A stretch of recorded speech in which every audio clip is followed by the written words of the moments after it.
Welcome to The Performance Code, the official podcast of PCodeNation.com and the Performance Code community. Tune in each week as top performers and fitness experts share their tactics and strategies to get you on the fast track to achieving maximum results. And now, your host, Justin Schollard.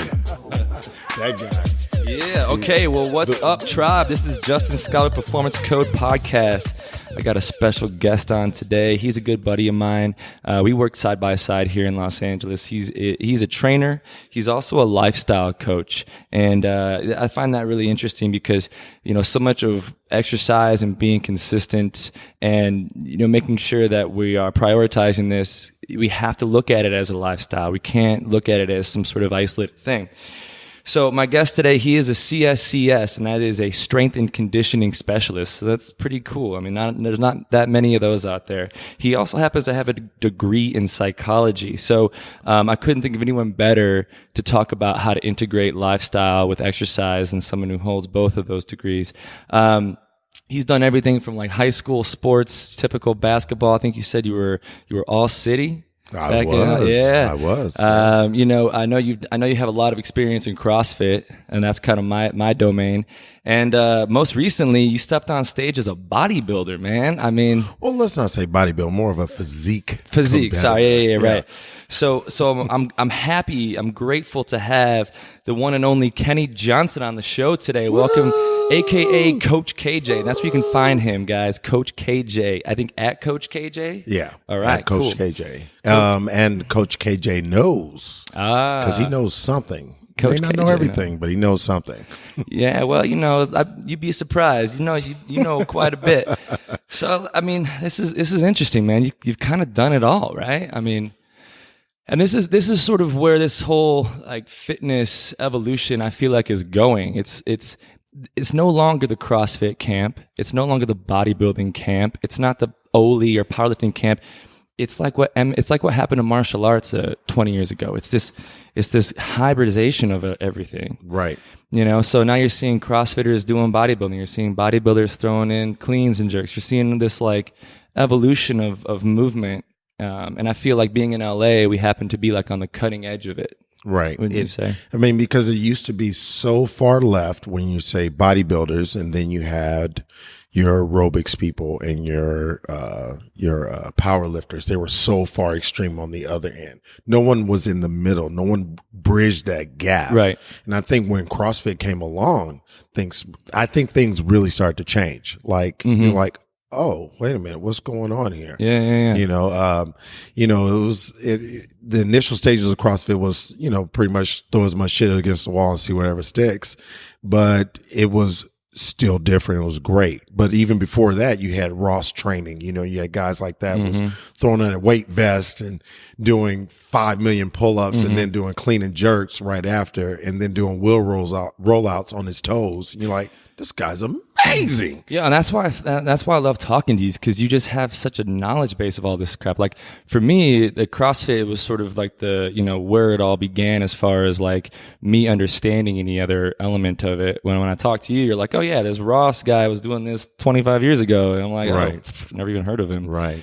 But yeah, I mean, like I know just watching my members here at Strength RX, and by the way, we're actually recording this inside my gym, so if you guys hear a little bit of an echo, perhaps a siren that goes by, you know. Or me grunting doing a couple of snatches. Yeah, exactly. You might hear a barbell clink.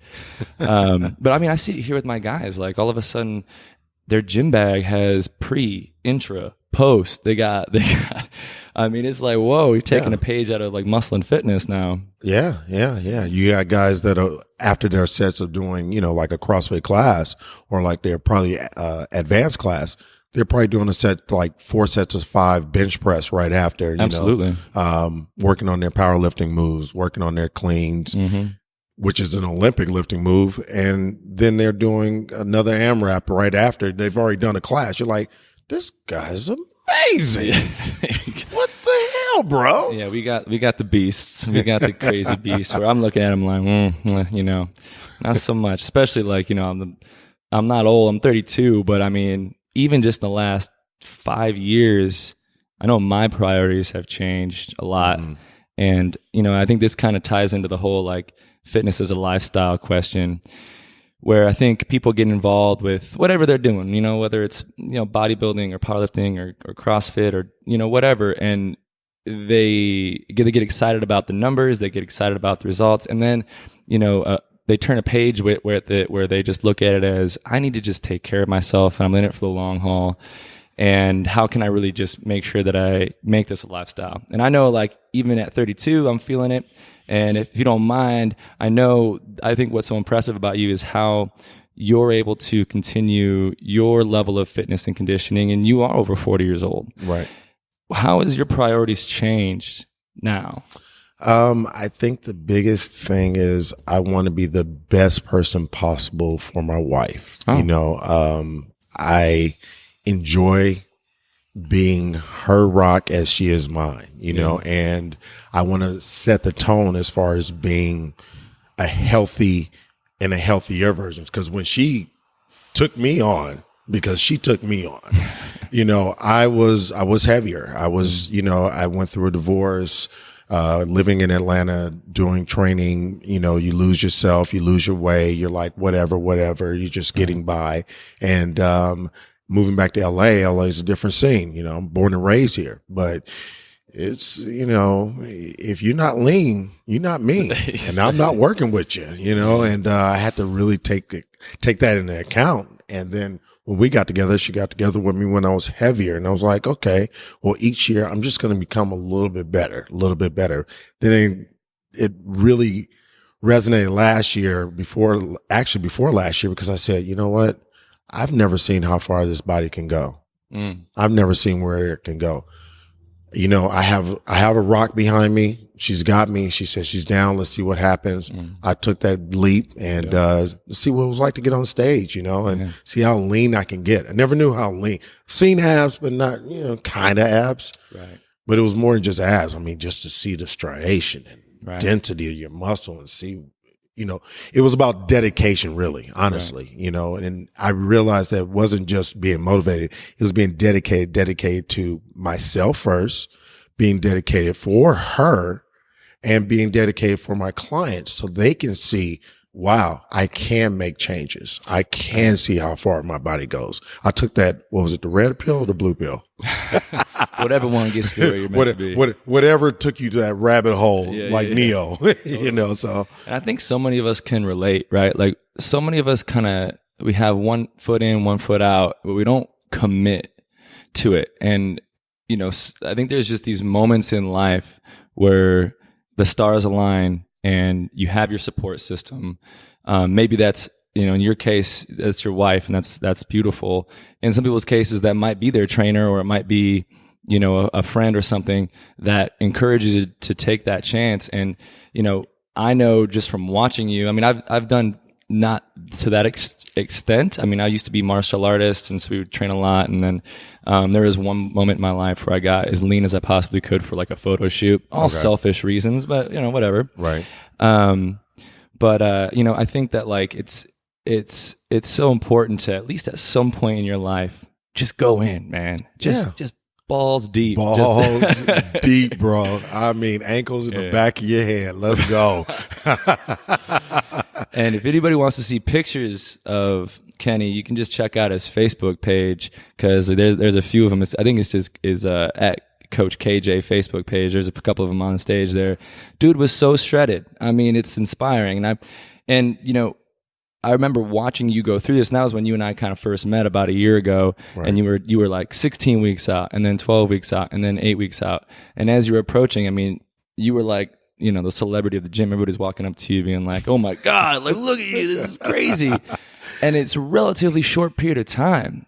And and it's interesting because on the one hand, we're talking to people about, hey, this isn't about 6 weeks to a six pack. This is about a lifestyle choice that you have to culminate and integrate into your life.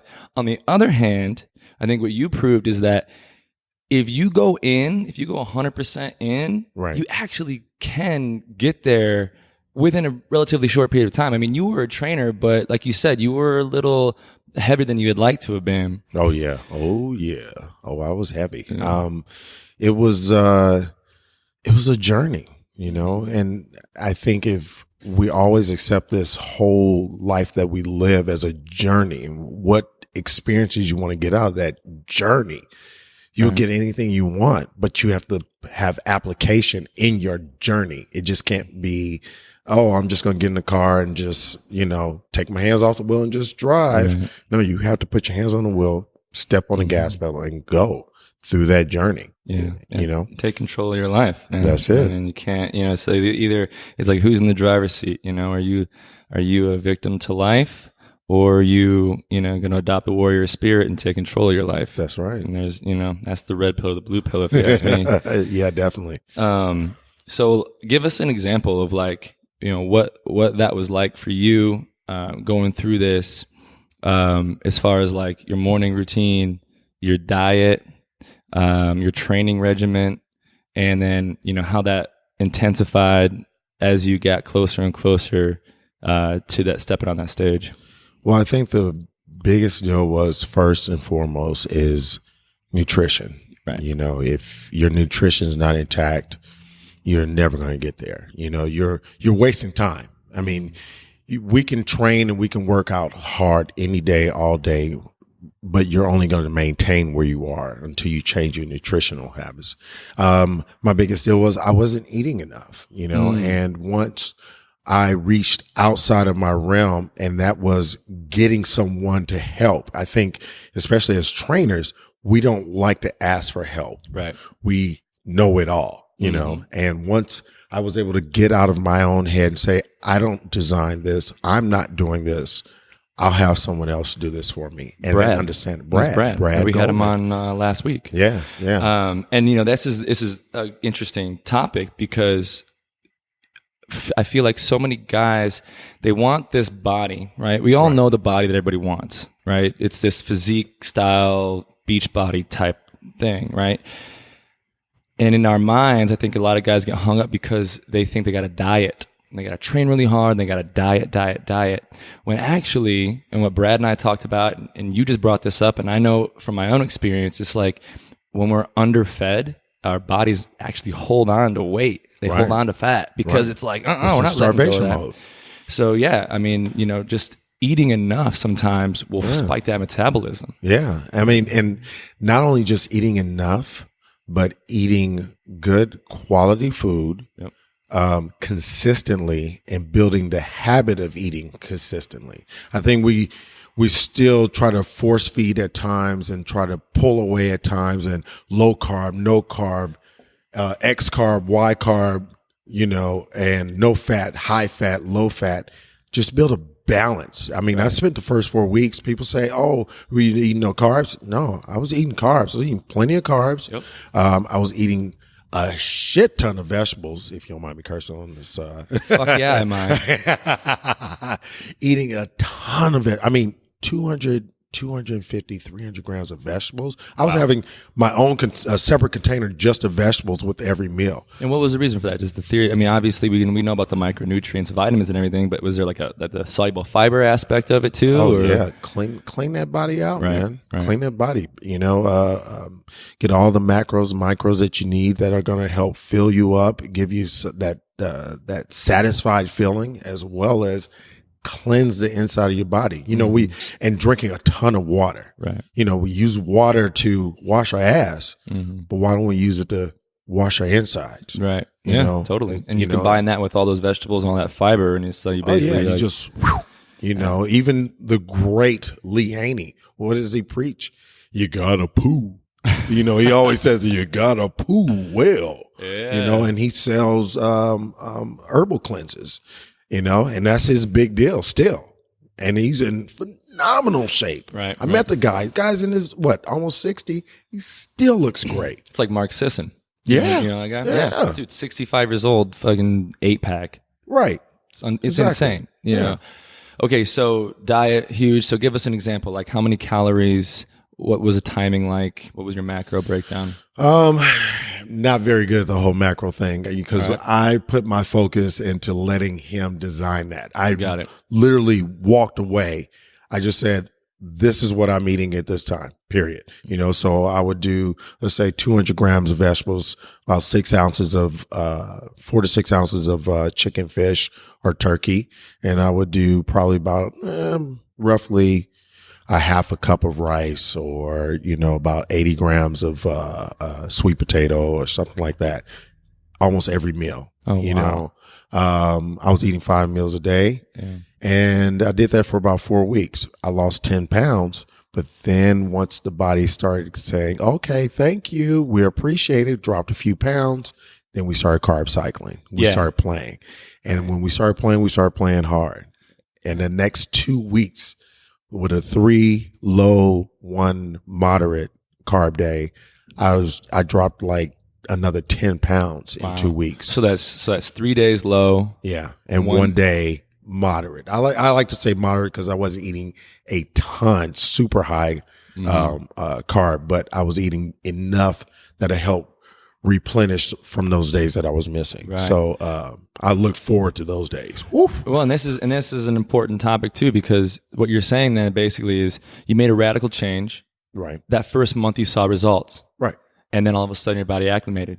Right. So whether you're stepping on stage to be a bodybuilder or you're just an ordinary guy looking to just get in shape, this is what's going to happen. Mm-hmm. And you not only have to anticipate it, but you got to plan around it, and then not get fed up or frustrated when all of a sudden, you're on this huge kick and then you see yourself plateau, because your body's job is to acclimate, is to adapt. Yes, it is. And so it's just doing its job. Right. So now you got to get creative in there and change shit up again through carb cycling, changing your programming a bit to keep those results coming. Right. Yeah. Yeah. I mean, I like to say your body is a consultant of your body. It's saying, oh, okay, we need to figure out how to make this a little more efficient. Mm-hmm. Oh, we need to know how to survive through these downfalls. Oh, we need to know how to prepare for the next phase that you're going through. Right.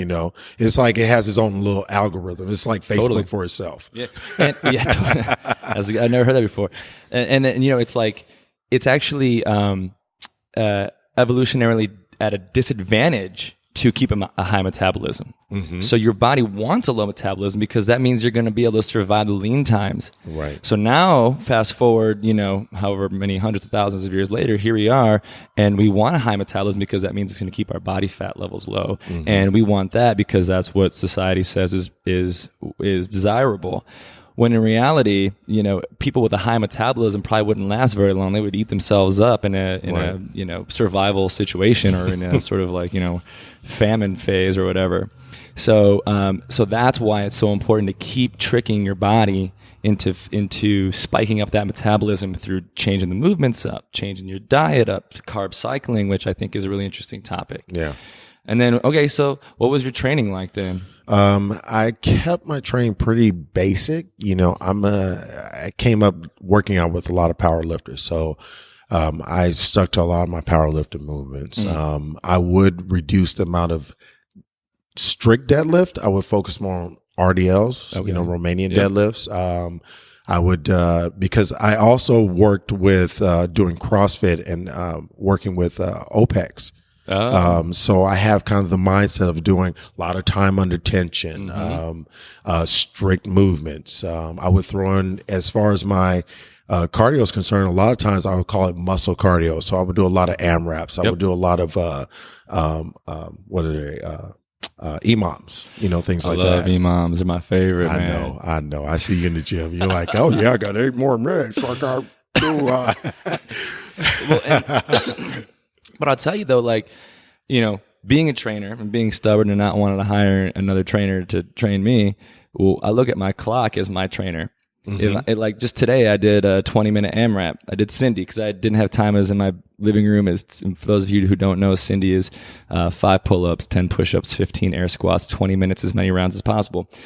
And it's just something about that clock ticking down, man. Yeah, just, no matter how bad you want to just stop, you're like, oh, I just can't let myself. Here it comes, 3, 2, 1. All right, go. Yeah. Well, it was funny because when I was training for a competition, I like training late. I like the idea of being able to finish my workout and just go home and not have to think about showering, changing, getting prepared for the next client. So I would go to the gym. It's like 8:30, 9 o'clock at night, but I knew I was on a time clock because Equinox, I know I don't work out at Equinox. Forgive me. He's that guy. He's that guy.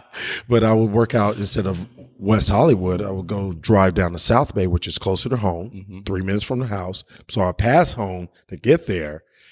Knew I get there, like I said, 8:30, 9 o'clock. I was on the clock as far as my focus and my attention to detail of my workout. There's because no they close fucking at 10 around. o'clock. Yeah.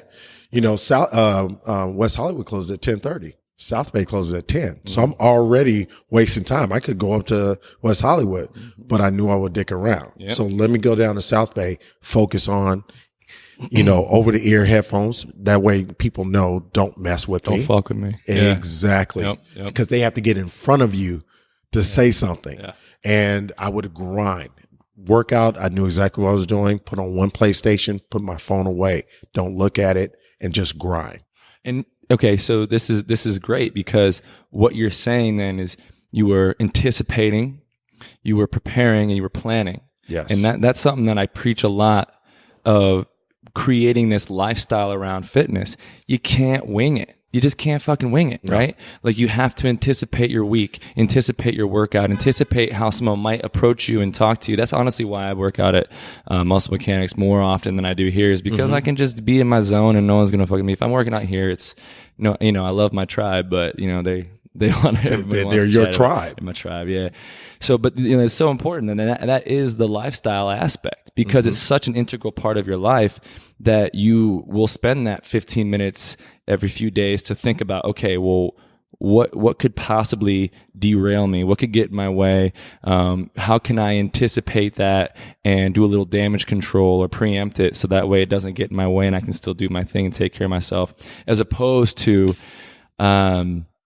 you decide to just work out at Muscle Mechanics, for example, and you got to get through part A, B, C, and D of your training regimen, and then all of a sudden someone walks in who hasn't seen you in a while, and the next thing you know, you have a 15-minute conversation, and now it's it's up in the air. Yeah. And once I got below, I would say 6%, I was a dick.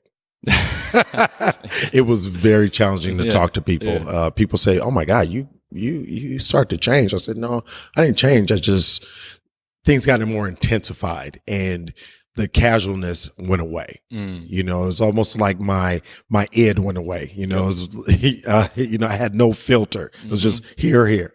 Yeah. That's it. Yeah. Get out of my way. Right. Well, you're not alone. I mean, we're in Hollywood here, so most guys with 6% body fat are dicks. Right. True. Okay. Fair enough. So now man. Fair enough. Fair enough.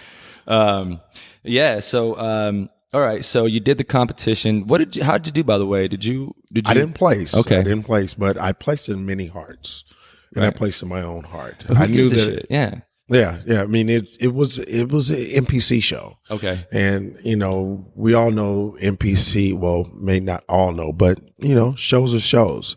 And they do things to make sure they show well. Yeah. It's just, it is what it is. And I get it, but I just couldn't. So, well, it used to be illegal, but now you can just go to your doctor and get a prescription. That's true.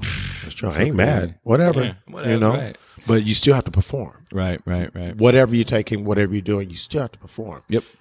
So that effort that they put behind that, they're still going balls to the wall. Now you got to go harder because you have stuff with you. You have the gear, you have whatever. You have to take those next steps a little bit harder than just hanging out or I can go a little lighter. No, you got to push even harder. Push it hard. Yeah. And that's hard. And then, it's, we listen to this and it's inspiring. And like, I know just hearing you, I'm thinking like, yeah, I'm going to fucking push it harder. But then when you're in the moment sometimes and you're tired, especially because you used to work out at night, I can only imagine there's those times you're just walking in the gym like, fuck, man. Oh, yeah. Like the last thing I do is, whatever your weak part is. For me, it's like, if I got to do a big like chest or leg workout, I'm like, oh God, here we go. Cause I know like it's not only just more physically tough for me to do, but that's going to play into my psychology on like, my inner self-talk and how I'm going to go in there and handle that workout. Well, I think it's interesting. Like, so what you're saying is you basically took you prepared for a bodybuilding competition by incorporating powerlifting and CrossFit. Yeah. That's an interesting concept. With bodybuilding movements in between. Yeah. I'm sure you did some isolation work, flies, bicep curls. A lot of supersets, compound sets, trisets, a lot of push-pull, vertical push-pull, horizontal push-pull, hinge as well as squat. I would throw them in together. I would do a lot of 20-minute, I would do my heavier lifts, my supersetting, and then I would do like an AMRAP at the end of the workout. Go home, eat my 5th or 6th meal, get up at 4:30, come to the gym, and then get on the step meal for 30 minutes. And that is not easy to do, folks. That takes some serious warrior spirit to commit to that kind of regimen. And then, by the way, Kenny is not, he's a pretty busy trainer, so he's not like his workload is light. Okay, so you were coming down, right? In other words, you had 16 weeks to drop. How much did you drop? I did it in 20 weeks. I dropped. I went from I would say. Well, the funny thing is, I was 226. I went up when I knew I was going to do a competition. I ate like shit for 4 weeks. I went up to almost 235, between 235 240, because my body loves to be fat. So it says, hey, bruh, we're back. So gaining that weight and looking a little more fluff, taking those pictures like they do in every ad, let's be honest. And, but at the same time, knowing that I was going to go through this 20-week cycle of really, really focusing on me. I had 4 cheat meals in 20 weeks. Wow. Jeez. 4. I had 4 cheat meals yesterday. I did have one. Don't tell Bradley. Yeah. Okay. All right. 5th cheat meal. That's it. You're fired. Right. Get out of my office. But I put a lot of time into how exactly my day was going to be scheduled out, when I was working out, when everything was going to go down, when my nap time was going to come, because I need to take at least a good 30 to an hour nap almost every day, just so I can be functional. Because I still teach class as well. Yeah. I teach for Equinox. So, and I'm teaching a high energy class. When you show up and you're thinking, oh yeah, I'm going to have a small class. There's 15 people in here. You go to the restroom, come back, and there's 45. You're like, the hell am I going to do all these people? It's an overfilled class, and you have to figure out how to accommodate all these people and still get it done. When your brain function's already jacked up because you're dropping body fat so fast, you're like, whoa. Yeah. So what did you get down to then in 20 weeks? What did you step on stage at? I stepped on stage at 192. Wow. I haven't been 192 since Christ was a cowboy. 192. So you went from 135. 235. I'm sorry. That's what I meant. 235. Yeah. So 192. 192. Damn, 47 pounds. Yeah. That's crazy. Yeah. Okay. Now let me ask you this question then. All right. Let's say you got a guy who wants to be at 192, 5% body fat, but he's 165 pounds. So he's going the other direction. And so let's say, I know it's tough, right? I mean, you got 20 weeks to shred 47 fucking. I mean, that's crazy. And then not to mention, sculpt your body and create your muscle tone that's going to be stage worthy. So then, what do you do then with a guy who wants to put on the size? Which sometimes I wonder if it's not even more difficult to do that going in the other direction. I would biggest thing is educate him on nutrition. Yeah. Guys like that, a lot of times they're not even eating. Right. Let alone someone as my size, I wasn't eating, but my body goes in starvation mode and I get fatter. Guys like that, they go into starvation mode, they get smaller and smaller and smaller, typically. Yep. Even if they're skinny fat, they still get smaller. They just have a little pot belly gut, right? And they're still wearing them skinny jeans. Yep. So I would look good in some skinny jeans. Oh man, they love some skinny jeans. A little lycra, it'll make everything good. Well, I'm doing this beta group right now, and what's interesting is that I got 10 guys in my strength and conditioning beta group, and part of the deal is I'm not charging them, but I need a before and after picture. And what I'm noticing, getting 10 random guys sending me shirtless pictures, which is a whole other thing. But that's so sexy. It's so, yeah, exactly. My girlfriend looks at my phone like, another one? What is going on here? It's not what it looks like, honey, I swear. Swipe left. Yes. But almost every single one of them are skinny fat. Yeah. You know, and every single one of them, they say they want to put on size and strength, and that's what got them interested in the beta group. But then now that I've talked to them on the phone and understood their diet and then see their picture, the before picture, I'm like, oh my gosh, almost every single one of these guys probably have 20% body fat. But when, like with clothes on, they would look thin. Right. So this is an interesting phenomenon that we're seeing. But narrow shoulder girdle, and they have the side saddles, and they have no ass and no legs. Mm-hmm. Yeah. They look the same. And that's pretty indicative of, zero strength training and a high carbohydrate diet relative to their activity level. Right. And that's what's going to deteriorate muscle mass and put on body fat. So the circumference of your arm might be average, but when you look at what the distance between your skin and your muscle is, there's just way more body fat than there should be for someone who looks pretty typical or normal in clothes. And so what we're saying right now is that we need to eat more than you think. Eat more. Because that gets you out of that survival mode, kickstarts your metabolism, starts putting on muscle tissue, and that's how we kind of change the body composition in those ratios. Mm-hmm. Right. So, and it's tough because I'm like almost 200 pounds, and for me to be anabolic, I got to be over 3,500. Really, it's like 4,000 because I believe in the metric of 20 times your body weight in calories. Okay. I tend to think that that's pretty accurate for people who need to be anabolic. So if you're 200 pounds, that's 4,000 calories a day. That's a lot. Yeah. Have you ever eaten 4,000 calories a day? Yes, I have. That's a lot of food. It's a man. lot of food. Because it's a double whammy. And when it's good food. Oh, yeah. When you're eating clean, chicken, fish, whatever, red meat, your carbs. I mean, that's a lot of freaking food. That's like 2 cups of rice with every meal on top of the vegetables, on top of the fat, on top of the protein. That's a lot of food. Right. And the tough part is then trying to be motivated to train hard after you've eaten, so if you train at night or you train in the middle of the day and you've already had more food before noon than you're used to having for your entire day, and now you're supposed to go into a tough training session just with a gut full of food. That was always what got in my way. Right. It's just like, I just feel bloated. I don't feel like I want to train. But it's tough, man. It's a tricky road. So then, what are you doing now? Now that you've finished that competition, you got into the best shape of your life. I'm going to go out on a limb here and say, how have you been able to maintain that? What's your training regimen like now? Like, are you thinking about doing another one?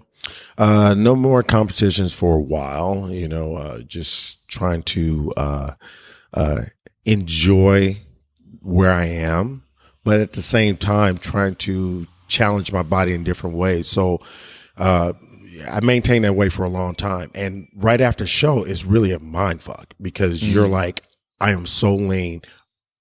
What is going on? Like, I'm not as lean as I was the day I was on stage, but at the same time, you're super lean, but you feel fat.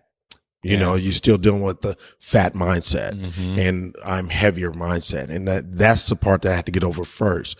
Once it started selling like I'm okay, I'm all right. I started eating, having cheat meals here or there, enjoying life, but at the same time, still staying to a good, solid, for the most part, eating regimen.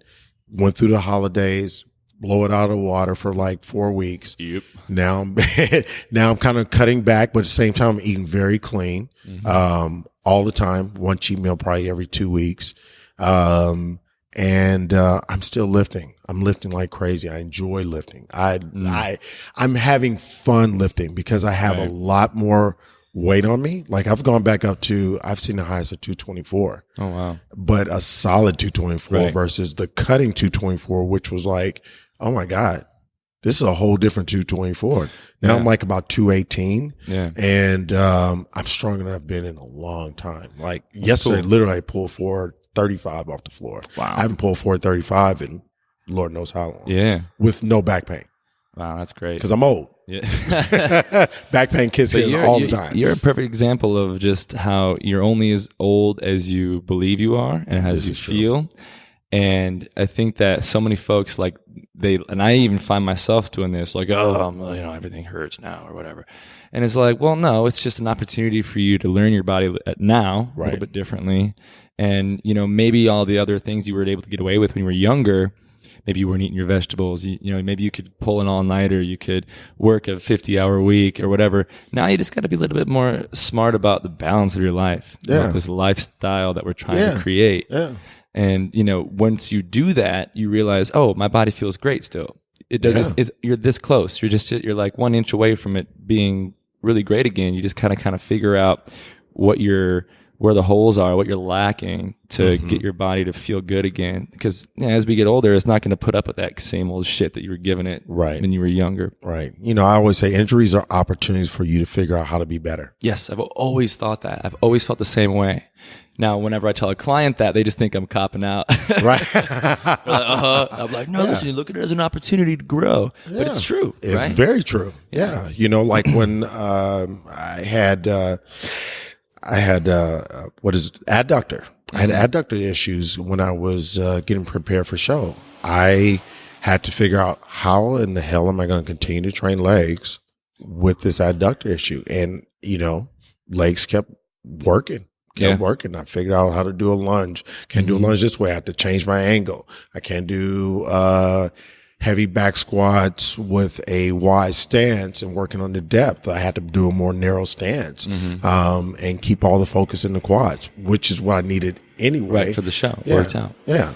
And that's what drives me crazy when the member of my gym or one of my personal clients gets a tweak in their shoulder and then needs to cancel for the next week. Oh, I can't work out my shoulders. I'm like, what about your legs? What about your abs? What about everything else? Like, why? Don't let one little tweak derail your fitness. Fitness is more than one part of your body. It's more than one thing. It's not just diet. It's not just hydration. It's not just exercise. It is the all-encompassing universe that you're creating of this optimal health. And if your wrist hurts or your shoulder hurts or your hip hurts, you figure this shit out. You work around it. There's other ways, and you're going to heal so much faster when you do that. Get that blood pumping to those sore muscles. That's right. All right. Well, what was that moment that you knew that you were going to dedicate your life to fitness?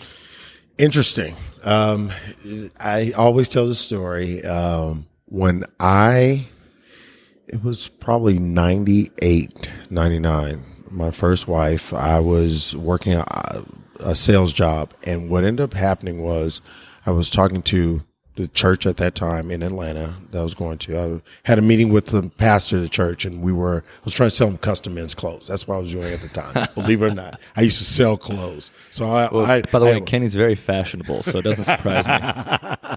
So selling these clothes, I'm sitting with the guy, and he says, the pastor, son, what is it you want to do with yourself? And I said, well, I want to sell you some shirts, man. Yeah. He said, no. What is it that you really want to do? And I said, I've always been interested in fitness. I have all this information on getting certified as a trainer, but I don't have the income right now, and I need to pay for the certification. He said, I'll tell you what, that is your spiritual gift. That's how you're going to change people's lives. That's not going to be the end of how you change people's lives, but that's how you're going to start. You're going to start with their physical, and you're going to work with them in many ways. That is your spiritual gift. Now, this man was 6'8", and he was huge. Wow. He reached across his table, and he put his big hand in my face. That's your spiritual gift. And I said, well, how am I going to get certified? He said, just put your heart in it. It'll get there. He bought a series of shirts. I was able to pay for my certification.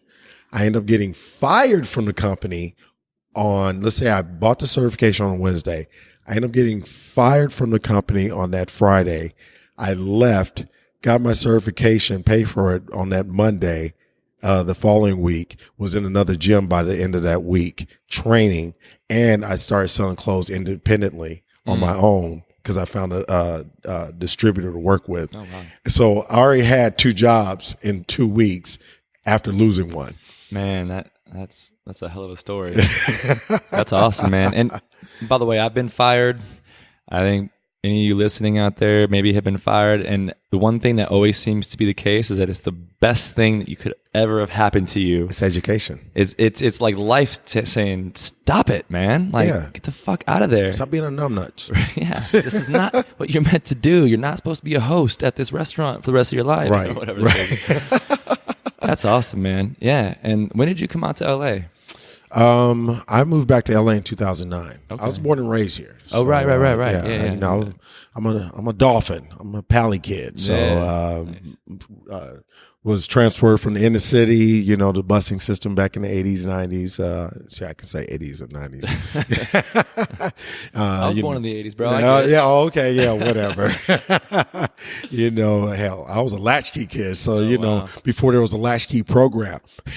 Damn. Yeah. So, bust out to Palisades, moved to Atlanta, went to college, and just, never looked back. Got married, divorced, everything there. Moved back in 2009.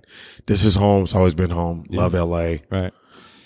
Man. Well, hey, man, thank you so much for coming on the show. Thank you for having me. I think that was great. we had a great time. And I know there has been a lot of value bombs that got dropped. So, for all you guys listening out there, P Code Nation, I hope you got something out of this. Make sure that you hit up Kenny. It's at Coach KJ. And then what's the other one again? My Instagram and Twitter, which I don't use that much, is at CoachKJKnows.com or at Coach KJ Knows. Right. Look at me, tongue twisted at the end. Gotcha. All right, guys. Well, thanks for tuning in. I want to encourage you to check out pcodenation.com and download your free ebook on the Little Black Book on Big Muscle 7-Step Guide to Increasing Your Size and Strength. Until next time, tribe. See you later. Thanks so much for listening to The Performance Code, the official podcast of pcodenation.com with your host, Justin Schollard, online at pcodenation.com. We'll catch you next time.